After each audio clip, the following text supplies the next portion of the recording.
माझ्या नवऱ्याचे multiple affairs आहेत. अरे वाह! म्हणजे लग्नापासून मी ते बघितले आणि मला त्याच्याशी घेणं-देणं नाहीये. जर सेल्फ लव्ह नसेल, तर हं. हेल्दी रिलेशनशिप बिल्ड होते का? निश्चितच नाही. अर्थात ना हेल्दी रिलेशनशिप हा खूप फनी शब्द आहे. रिलेशनशिपचं इक्वेशन असं आहे, की एखादा व्हिक्टिम असतो आणि एखादा जो असतो तो डॉमिनंट पार्टनर असतो.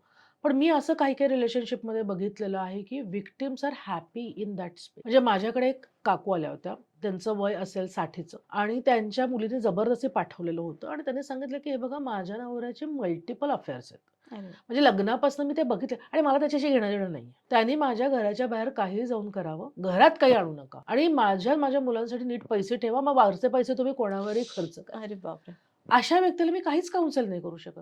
कारण की that person is okay in that space. हं, सो येणाऱ्या प्रत्येक व्यक्तीला मी काहीतरी मदत केली पाहिजे का? तर नाही. हं, त्याला मदतीची इच्छा आहे का?